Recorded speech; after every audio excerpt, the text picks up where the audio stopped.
So, hello students. Till now you have studied that the dielectric materials have field inside them when they are placed inside an external electric field. ठीक है ना? अभी तक आप क्या पढ़ चुके हो? अभी तक हम ये पढ़ चुके हैं कि जितने भी डाइलेक्ट्रिक मटेरियल्स होते हैं जनरली वो नॉन कंडक्टर्स होते हैं. ठीक है, बाय नेचर नॉन कंडक्टर्स होते हैं और उनके अंदर एक रिजल्टेंट इलेक्ट्रिक फील्ड एग्जिस्ट करता है, या अपन बोल सकते हैं उनके अंदर पोलराइजेशन एग्जिस्ट करता है. ठीक है, when they are placed in external electric field. Now coming on to our next discussion, as already I have stated that dielectric materials की जो पोलराइजेशन है वो जनरली डिपेंड करती है उसके मटेरियल के ऊपर. ठीक है ना, material to material polarization depend करता है.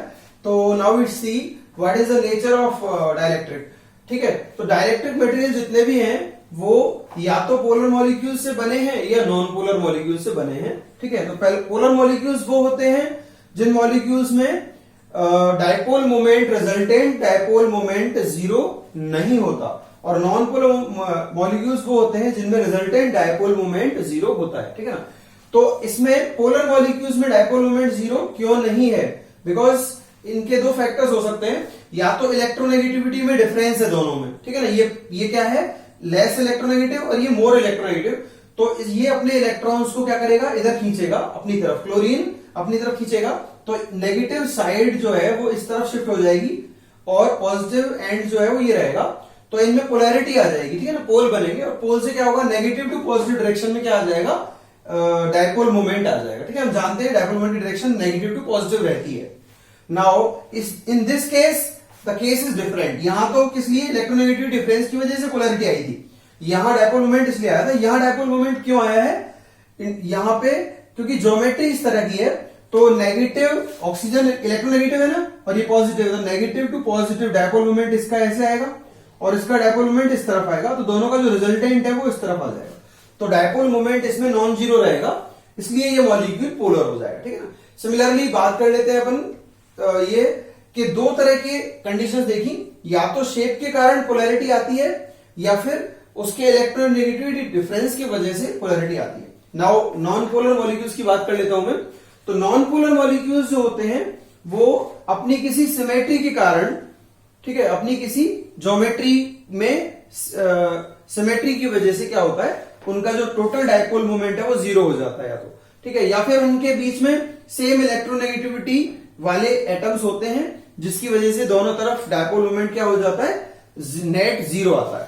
तो centre of positive and negative charges coincides. इस केस में क्या होगा, जितने भी नॉन पोलर मॉलिक्यूल्स हैं उनमें या तो सेंटर होगा जो पॉजिटिव और नेगेटिव चार्जेस का, वो क्या करेगा, कंसाइड करेगा, यानी कि एक ही लोकेशन पे आ जाएगा. तो उनका रिजल्टेंट, जब चार्ज सेपरेशन ही नहीं होगा तो डायपोल मोमेंट आएगा ही नहीं उसके अंदर. ठीक है, चार्ज सेपरेशन चाहिए डायपोल मोमेंट के लिए. No permanent dipole moment will exist. ठीक है, क्लियर है.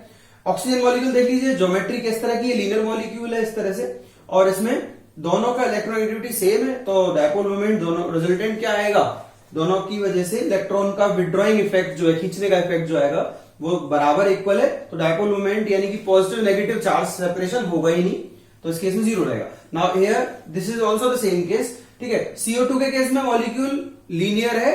ठीक है, अच्छा ये जो इंपॉर्टेंट चीज है कि मॉलिक्यूल किस शेप में आएगा ये आपको कौन बताता है. ठीक है, ये हमको केमिस्ट्री की एक VSEPR थ्योरी जो है, ठीक है, valence shell electron pair repulsion, VSEPR theory आपको बताती है कि इसका मॉलिक्यूल क्या होने वाला है. ठीक है ना, किस ज्योमेट्री का आने वाला है. बिकॉज लॉन पेयर और लॉन पेयर रिपल्जन, ठीक है, सबसे ज्यादा होता है. लॉन पेयर बॉन्ड पेयर कम होता है और बॉन्ड पेयर सबसे कम होता है. तो उसके अकॉर्डिंग इनकी ज्योमेट्री डिसाइड होती है. This is a matter of topics of chemistry.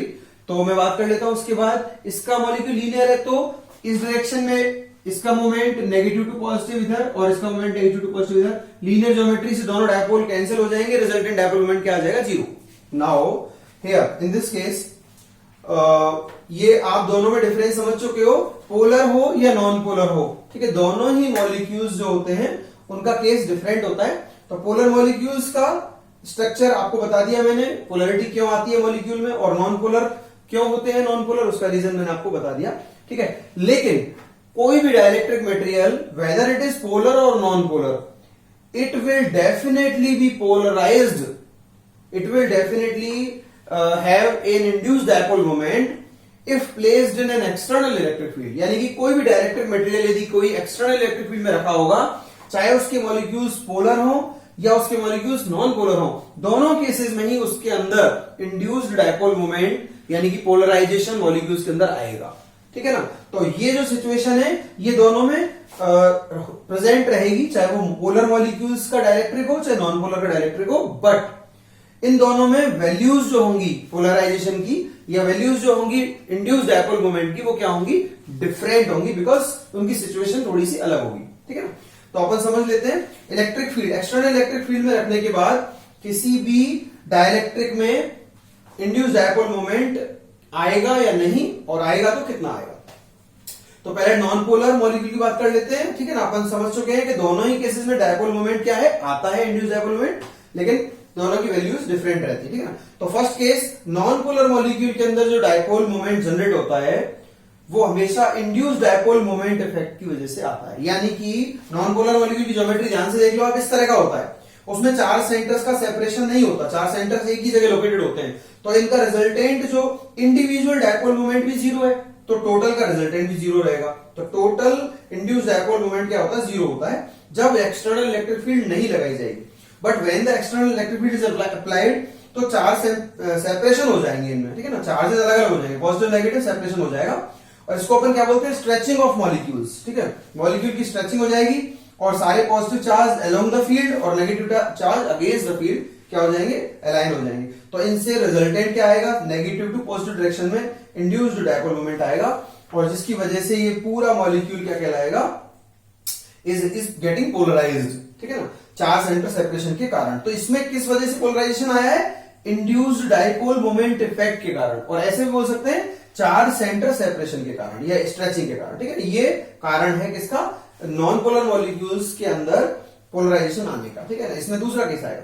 Now further, जितने भी मटेरियल्स में ये दो कंडीशंस फुलफिल होती हैं, यानी कि कौन कौन सी दो कंडीशंस हैं, इंड्यूस्ड डाइपोल मोमेंट लगाई गई एक्सटर्नल फील्ड के प्रोपोर्शनल हो, ठीक है ना, और दूसरा इंड्यूस्ड डाइपोल मोमेंट की डायरेक्शन और एक्सटर्नल इलेक्ट्रिक फील्ड की डायरेक्शन सेम हो दोनों की, तो जो भी डाइलेक्ट्रिक इन दो कंडीशंस को फॉलो करते हैं उनको हम लीनियर आइसोट्रोपिक डाइलेक्ट्रिक बोलते हैं। ठीक है, LID याद रहिएगा।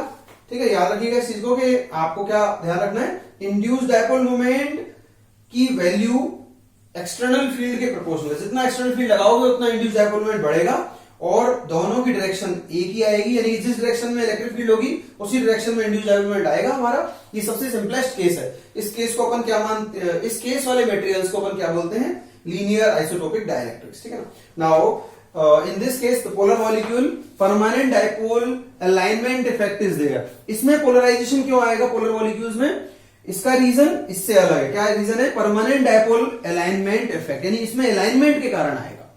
इनके अंदर ऑलरेडी पहले से क्या रहते हैं, चार सेंटर सेपरेट रहते हैं, बिकॉज पोलर मॉलिक्यूल्स था, तो पहले ही इनके अंदर individual dipole moments, individual molecules के डाइपोल मोमेंट एग्जिस्ट करते थे, बट मिसअलाइंड थे, इधर उधर डिस्टर्ब थे, क्योंकि कोई भी फील्ड एग्जिस्ट नहीं करता था, तो मिसअलाइनमेंट था। जैसे ही फील्ड लगाया सभी इंडिविजुअल मॉलिक्यूलर डाइपोल जितने भी थे वो एक डायरेक्शन में अलाइन हो गए, पॉजिटिव वाला डायरेक्शन फील्ड के अलोंग और नेगेटिव अगेंस्ट द फील्ड, तो इनमें पोलराइजेशन आ जाएगा। और इस पोलराइजेशन का रीजन क्या रहेगा, यहां पर क्या था रीजन, चार सेंटर सेपरेशन, और यहां क्या रीजन रहेगा, alignment due to external electric field. ठीक है, अलाइनमेंट ऑफ द, किसका अलाइनमेंट हुआ है, इंडिविजुअल डाइपोल्स, परमानेंट डाइपोल है सारे। ठीक है, तो अपन समझ लेते हैं, रैंडम ओरिएंटेशन था पहले किसका, परमानेंट डाइपोल्स का। किस वजह से था, थर्मल एजिटेशन के कारण, यानी हीटिंग या रूम टेम्परेचर पर भी क्या रहता है, कुछ टेम्परेचर होता है, हीट होती है, उसकी वजह से ये थर्मली डिस्टर्ब रहते हैं, और इनका ओरिएंटेशन क्या रहता है, इधर उधर जमे होते हैं। ठीक है ना, इनका एक डायरेक्शन नहीं होता अलाइनमेंट का, तो ये था।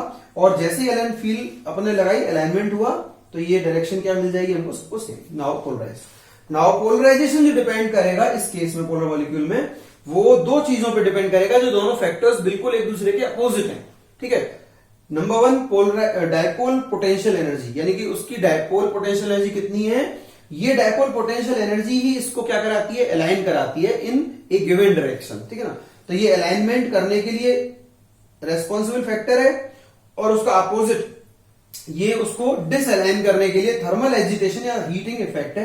तो इन दोनों फैक्टर्स के रिजल्टेंट के बाद ही डिसाइड होता है पोलराइजेशन, ठीक है ना। यानी कि दूसरे के अपोजिट काम करते हैं, बट दोनों मिलकर के डिसाइड करेंगे कि पोलराइजेशन कितना आएगा। So we have study till now कि चाहे वो both polar and non-polar molecular dielectrics develop net dipole moment in presence of external electric field। यानी कि चाहे पोलर मॉलिक्यूल वाला डाइलेक्ट्रिक हो चाहे नॉन पोलर मॉलिक्यूल वाला डाइलेक्ट्रिक हो, दोनों ही केसेस में नेट डायपोल मोमेंट आता है, ठीक है। किस केस में? जब हम इसको एक्सटर्नल इलेक्ट्रिक फील्ड में रखते हैं, ठीक है ना। ये आपको समझ में आ गई होगी बात, I think.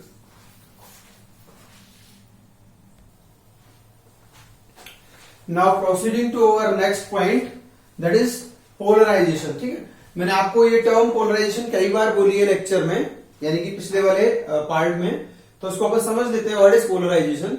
Polarisation is nothing but a whole picture of individual dipole moments, ठीक है। यानी कि छोटे छोटे जो डायपोल मोमेंट्स होते हैं उनको अपन किसी बड़े वॉल्यूम लेवल पर किस तरह समझेंगे, वही आपका पोलराइजेशन है, ठीक है। आपको ये समझ में आ गया होगा। यानी कि पर यूनिट वॉल्यूम में जो भी डायपोल मोमेंट एग्जिस्ट करता है उसको अपन क्या बोलते हैं? पोलराइजेशन, ठीक है। तो definition is dipole moment per unit volume is called polarization. जो भी dipole moment, total dipole moment जो भी बन रहा है किसके अंदर? एक गिवन यूनिट वॉल्यूम के अंदर, एक दिए हुए यूनिट वॉल्यूम के अंदर, उसको डिवाइड करते हैं पर यूनिट वॉल्यूम से। टोटल पोलराइजेशन को पर यूनिट वॉल्यूम से डिवाइड करते हैं, यूनिट वॉल्यूम से या टोटल वॉल्यूम से डिवाइड करते हैं, तो क्या मिलेगा आपको यहां पर? ये आपको मिल जाएगा पोलराइजेशन, ठीक है ना। तो एक तरह से देखा जाए तो ये जो इंड्यूस्ड डायपोल मोमेंट होता था हमारा, induced dipole moment, this small P in, ठीक है। इंड्यूस्ड डायपोल मोमेंट को हम पी इन से रिप्रेजेंट करते हैं, ठीक है। अगर इंड्यूस्ड ना भी हो तो अपन इसको केवल स्मॉल पी से रिप्रेजेंट कर देंगे। तो डायपोल मोमेंट जो होता था हमारा, ठीक है, स्मॉल पी से रिप्रेजेंट होता था, उसकी जो पर यूनिट वॉल्यूम में वैल्यू होती है वही आपका क्या होता है? पोलराइजेशन होता है। यानी कि किस लेवल पर जो मॉलिक्यूल्स हैं वो पोलराइज है, ये चीज हमको बताता है, ठीक है। फिजिकली वो ये बताता है कि मॉलिक्यूल्स का किस लेवल पर क्या है, हाउ रेडिली या how much amount they are polarized, ठीक है। तो लीनियर आइसोटोपिक डाइलेक्ट्रिक्स के लिए, यानी कि LID के लिए, पोलराइजेशन की जो वैल्यू होती है वो हमेशा किसके प्रोपोर्शनल? आपने पढ़ी थी पिछले केस में, हमने पढ़ा था ना कि लीनियर आइसोटोपिक डाइलेक्ट्रिक्स जो होते हैं वो उनकी जो वैल्यू होती है पोलराइजेशन की या डायपोल मोमेंट की, वो किसके प्रोपोर्शनल होती है? एक्सटर्नल इलेक्ट्रिक फील्ड की। तो जब इनको बिकॉज ये किससे बनता है? Polarization is found from the dipole moment, ठीक है, पर यूनिट वॉल्यूम। तो डायपोल मोमेंट अगर प्रोपोर्शनल है एक्सटर्नल फील्ड के, तो पोलराइजेशन भी प्रोपोर्शनल रहेगा। तो polarization is proportional to external electric field, और प्रोपोर्शनलिटी कांस्टेंट हटाएंगे, प्रोपोर्शनलिटी साइन हटाएंगे, इक्वल टू लगाएंगे, तो यहाँ कांस्टेंट इंट्रोड्यूस हो जाएगा। वो कांस्टेंट जो है वो इलेक्ट्रिक ससेप्टिबिलिटी कहलाता है, उस मीडियम की इलेक्ट्रिक ससेप्टिबिलिटी कहलाता है। यानी कि किस तरह से मीडियम उस एक्सटर्नल फील्ड को रेस्पॉन्ड कर रहा है, ठीक है ना। उसके अंदर जो इलेक्ट्रिक लाइंस जो गुजर रही है, इलेक्ट्रिक जो फील्ड है गुजर रहा है, वो उसको किस प्रकार से मीडियम रेस्पॉन्ड कर रहा है, वो इलेक्ट्रिकल ससेप्टिबिलिटी में हमको स्टडी करना होता है, ठीक है ना। तो आपको समझ में आ गया होगा, ये फॉर्मूला बहुत इंपॉर्टेंट है, लेकिन it is only for linear isotopic dielectrics, ठीक है, इसको ध्यान रखिएगा। Now coming on to the next discussion, ये भी बहुत इंपॉर्टेंट चीज है कि किस प्रकार से पोलराइज्ड डाइलेक्ट्रिक जो होते हैं वो अपने अंदर की जो फील्ड होती है जिसमें वो रखे हैं, एक्सटर्नल इलेक्ट्रिक फील्ड में रखे हैं, तो अपने अंदर की जो फील्ड होती है उसको किस प्रकार से वो मॉडिफाई करते हैं। यानी कि उसके अंदर एक्सटर्नल इलेक्ट्रिक फील्ड उसमें से गुजरता है, वॉल्यूम में से गुजरता है, तो उस एक्सटर्नल इलेक्ट्रिक फील्ड को वो रिड्यूस करके किस प्रकार से वो कम कर देते हैं, वो अपन स्टडी करने जा रहे हैं, ठीक है ना। तो now just take an example, you take just one rectangular dielectric slab, ठीक है ना। एक स्लैब ले लीजिए, रेक्टेंगुलर स्लैब, जिसमें एक्सटर्नल जो फील्ड होगी, ये डाइलेक्ट्रिक रेक्टेंगुलर डाइलेक्ट्रिक स्लैब है, ठीक है, डाइलेक्ट्रिक है और रेक्टेंगुलर भी है, ठीक है। इसमें जो इलेक्ट्रिक फील्ड है, एक्सटर्नल इलेक्ट्रिक फील्ड है, वो इसके कोई दो सरफेसेस के पैरेलल गुजरती है, ठीक है। In this case what will happen, उस इलेक्ट्रिक फील्ड के इसके अंदर गुजरने से क्या होगा, इसके अंदर के जितने भी मॉलिक्यूल्स होंगे वो क्या होंगे, पोलराइज हो जाएंगे, पोलराइज होके उनका एक पर्टिकुलर अलाइनमेंट आ जाएगा, ठीक है ना।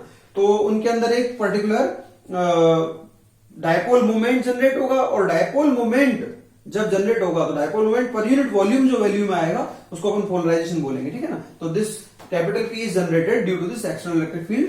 एंड आप ध्यान से देखें अपन इसको, तो इसके अंदर पॉइंट वाइज में इसको स्टडी करता हूं। It create uniform polarization of the slab. आपको मालूम है पूरी स्लैब में यूनिफॉर्मली क्या कर देगा, ये सारे मॉलिक्यूल्स को पोलराइज कर देगा, यानी कि यूनिफॉर्म पोलराइजेशन अचीव होगा। In the second case, so dipole moment of the unit volume, या एक पर्टिकुलर वॉल्यूम डेल्टा भी दे दिया है, इसके लिए डायपोल मोमेंट कितना होगा, polarization capital P into volume. Because आप पढ़ चुके हो पोलराइजेशन जो होता है वो dipole moment per unit volume होता है। तो इस वैल्यू में जब आप वॉल्यूम मल्टीप्लाई करोगे डेल्टा V, तो वॉल्यूम जो है वो वैल्यू कैंसिल होकर के आपको क्या देगा, डायपोल मोमेंट देगा।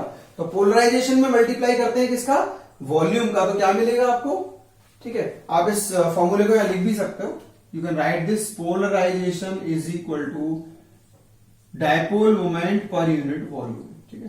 तो अब यहां से आप चेक कर सकते हो कि डायपोल मोमेंट अगर चाहिए तो इसको क्रॉस मल्टीप्लाई कर लो, ठीक है ना। यहां पे हमने स्मॉल डेल्टा V लिया है, छोटा वॉल्यूम, तो capital P delta V will be the dipole moment. तो इस कंडीशन में जो इंड्यूस डायपोल मोमेंट या डायपोल मोमेंट जो जनरेट होगा वो कितना होगा इस वॉल्यूम में डेल्टा V में, P डेल्टा V, ठीक है, capital P delta V। Now net charge जो आएगा, अब अपन किसी पर्टिकुलर वॉल्यूम को कंसंट्रेट करते हैं, डेल्टा V वॉल्यूम मान लेते हैं अपन, ये अपन ने पहले लिया ना डेल्टा V। तो इस डेल्टा V वॉल्यूम के अंदर जो नेट चार्ज आएगा, इसमें सारे चार्जेस एक अपोजिट चार्जेस एडजेसेंट में हैं, मतलब अगल बगल में है, देख लो आप, ठीक है, positive negative positive negative positive negative, तो सारे के सारे अपोजिट चार्जेस बिल्कुल एडजेसेंट में भिड़े हुए अरेंज है सारे, ठीक है, साइड बाय साइड अरेंज है। तो जब अपन इस किसी पर्टिकुलर वॉल्यूम के अंदर टोटल चार्ज कैलकुलेट करेंगे तो प्लस माइनस का जो रिजल्टेंट आएगा वो 0 आएगा। तो उस पूरे वॉल्यूम के अंदर जो भी वॉल्यूम आपने सेलेक्ट किया होगा उस वॉल्यूम में जो नेट चार्ज आएगा, ठीक है, इक्वल नंबर ऑफ पॉजिटिव और equal number of negative charges होने की वजह से they will get cancel. The total net charge inside the volume delta V will be equal to 0। तो नेट चार्ज जो आएगा Q net inside delta V is equal to 0, लेकिन इसमें dipole moment, net dipole moment 0 नहीं आएगा, ठीक है। मान लेते हैं उस पर्टिकुलर वॉल्यूम जिसकी अपन बात कर रहे हैं, कोई पर्टिकुलर वॉल्यूम है, उस पर्टिकुलर वॉल्यूम के अंदर जो नेट डायपोल मोमेंट आएगा आपका, वो नेट डायपोल मोमेंट 0 क्यों नहीं होगा, बिकॉज इन सारे इंडिविजुअल मॉलिक्यूल्स के जो डायपोल्स मोमेंट्स आ रहे हैं, इंडिविजुअल मॉलिक्यूल्स के डायपोल मोमेंट आ रहे हैं, they will get added vectorially, vectorially जुड़ जाएंगे सारे और एक बड़ी वैल्यू आएगी, इसलिए वो कैंसिल आउट होकर 0 नहीं देंगे, ठीक है ना। तो वो वैल्यू क्या आएगी, नॉन जीरो आएगी। तो नेट डायपोल मोमेंट उस वॉल्यूम में नॉन जीरो रहेगा, लेकिन नेट चार्ज उस वॉल्यूम में 0 रहेगा। Very important to note this thing, ठीक है ना। चलिए, नेट चार्ज डेंसिटी क्या होगी, अब ध्यान से देखिए इस चीज को आप, ये पूरा जो पर्टिकुलर जो वॉल्यूम है जिसके हम बात कर रहे थे, उसके बाद अब अपन कंप्लीट वॉल्यूम पे आ जाते हैं। तो कंप्लीट वॉल्यूम में क्या हो रहा है, सारे पॉजिटिव अगल बगल के चार्जेस जो है प्लस माइनस वो एक दूसरे को कैंसिल आउट करते जा रहे हैं। But what about the situation at the ends, and plates, ठीक है, लास्ट सरफेसेस पे क्या सिचुएशन है, ये जो प्लस माइनस कैंसिल हो गए आपस में, ठीक है, सारे लाइन, लेकिन इसके बाद जब ये नेगेटिव चार्ज यहां इकट्ठा हो गया, एक्यूमुलेट हो गया सरफेस पर, तो it will not get cancelled due to any of the positive charge, क्योंकि इसके पास कोई पॉजिटिव चार्ज नहीं है तो ये कैंसिल आउट नहीं होगा, ठीक है। सिमिलरली सारा का सारा पॉजिटिव चार्ज जो है प्लस, वो माइनस, प्लस माइनस एक दूसरे से कैंसिल आउट होगा रिजल्टेंट, क्योंकि एडजेसेंट चार्जेस है, प्लस माइनस कैंसिल आउट होते जाएंगे। But what about the last surface charge, यानी कि what about the charge on the last surface, जो लास्ट सरफेस पे केवल पॉजिटिव पॉजिटिव पॉजिटिव एक्यूमुलेट हो जाएगा, जमा हो जाएगा सरफेस पे, उसके लिए नेगेटिव चार्ज नहीं है क्या करने के लिए, उसको न्यूट्रलाइज करने के लिए, तो it will get appeared on this surface. तो इस सरफेस पे टोटल पॉजिटिव आ जाएगा, इस सरफेस पे टोटल नेगेटिव आ जाएगा। और what about the inside volume, inside volume में एवरीवेयर टोटल चार्ज 0 रहेगा, यानी कि जो भी चार्ज होता है टोटल किसी डाइलेक्ट्रिक मटेरियल के अंदर जो एक्सटर्नल फील्ड में रखा हुआ है, उसके अंदर टोटल चार्ज इनसाइड 0 रहता है, but at the surface the value is non zero and equal and opposite, ठीक है। This is very important to note this thing.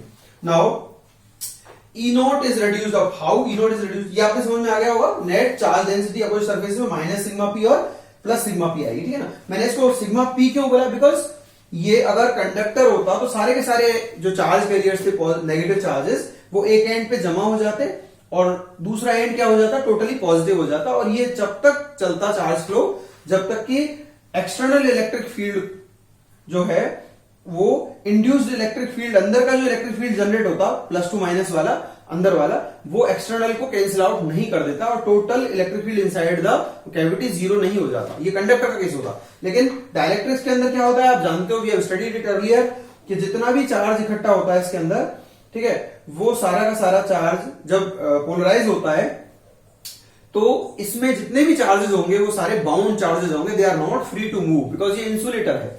तो बाउंड चार्जेस केवल मूव नहीं कर सकते, केवल पोलराइज कर सकते हैं, ठीक है ना। तो पोलराइज कर गए, सेपरेट हो गए वो, तो इसकी वजह से यहां पर टोटल चार्ज जो है वो उतना नहीं आएगा जितना कंडक्टर के केस में आता, उससे वैल्यू कम आएगी। तो इसलिए जो इलेक्ट्रिक फील्ड जनरेट होगा प्लस टू माइनस साइड, जो पॉजिटिव टू नेगेटिव जनरेट होगा, वो वैल्यू कंडक्टर के केस में जितना जनरेट होता उससे कम होगी।